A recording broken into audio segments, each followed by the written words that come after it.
lagi dengan saya Insan Praditya Anugrah di channel CIC Official.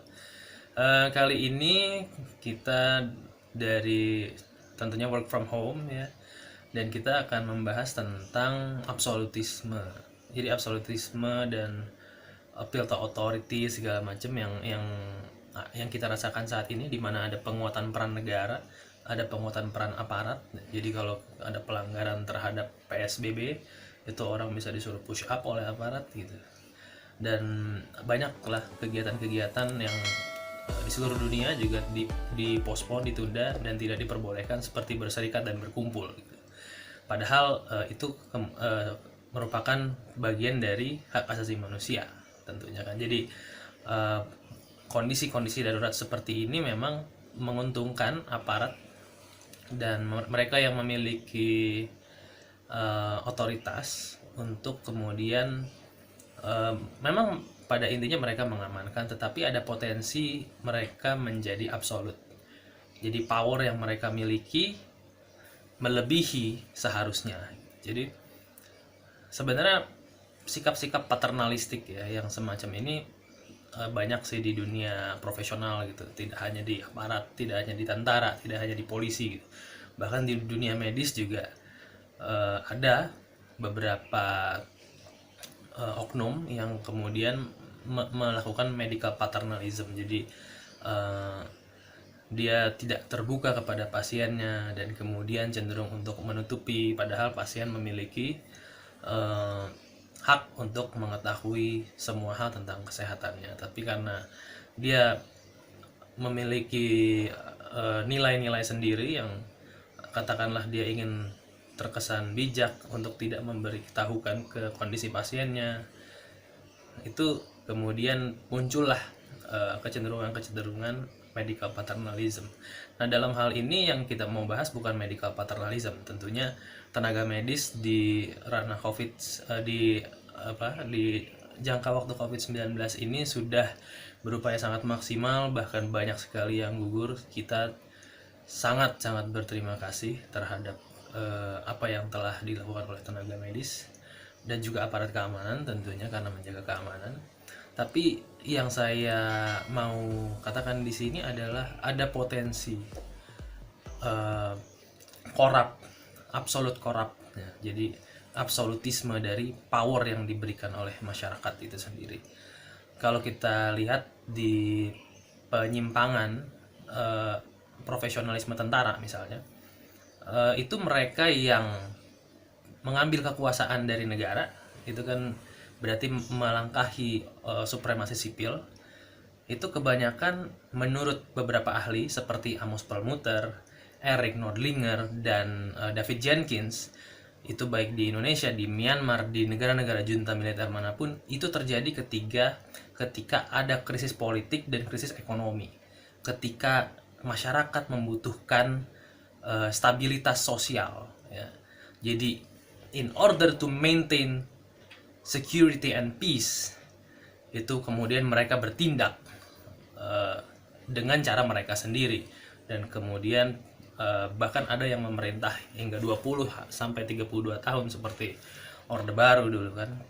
Nah, yang saya mau katakan adalah kondisi corona seperti ini sangat mungkin dimanfaatkan oleh beberapa oknum-oknum yang memiliki power untuk korup atas power yang dimilikinya. Seperti kalau kita lihat Perdana Menteri Israel Netanyahu itu kan, dia sedang didakwa korupsi, tapi kemudian momentumnya ada corona, kemudian dia menutup pengadilan dengan alasan ya tidak boleh ada kegiatan di situ, kita lagi menangani pandemi corona. Kemudian juga ada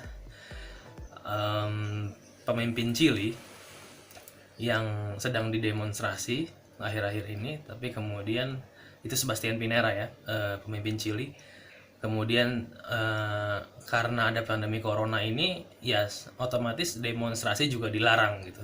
Memang tidak salah, karena berserikat itu tidak berserikat boleh, tetapi yang tidak diperbolehkan adalah berkumpulnya gitu. Tapi ini kemudian menjadi momentum bagi mereka yang memiliki kesalahan untuk bertindak lebih dari wewenangnya dan mencari selamat. Nah, Selain itu juga ada kepercayaan bahwa negara-negara otoritarian seperti Cina itu dianggap telah efektif menangani wabah corona di Wuhan, dan ini juga yang dianut oleh beberapa negara-negara yang telah desperate di Eropa ya, karena tidak mampu menangani pandemi corona, seperti Italia, Austria, Yunani, yang kemudian mengandalkan bantuan Cina. Dan mulai ada sentimen bukan mulai ada sentimen, tapi mulai ada stigma bahwa pemimpin otoritarian atau negara otoritarian ternyata bisa lebih efektif menangani wabah-wabah seperti ini, karena mereka satu komando dan kemudian masyarakatnya harus patuh gitu. Jadi aspek-aspek seperti human rights, natural rights, untuk berkebebasan apapun, dan demokratisasi kebebasan berpendapat itu kemudian trennya disingkirkan saat ini gitu. Karena terlalu banyak hal yang kemudian dinilai tidak efektif, terlalu banyak opini dan pendapat gitu. Jadi kemudian ada juga tren bahwa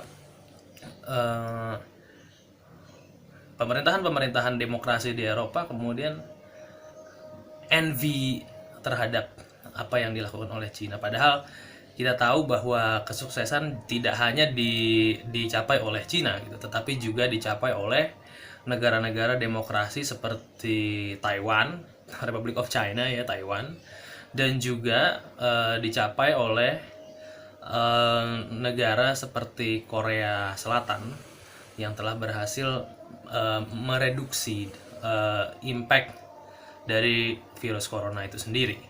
Nah, tapi dalam hal ini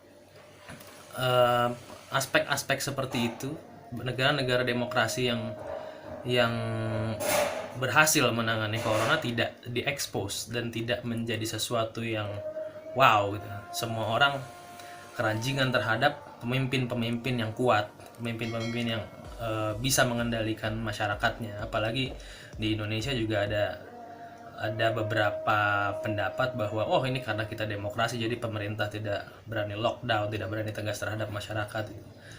Dan banyaklah sentimen-sentimen negatif terhadap demokrasi gitu. Kalau dilihat dari trennya sendiri ya, dari tahun 2006 kan memang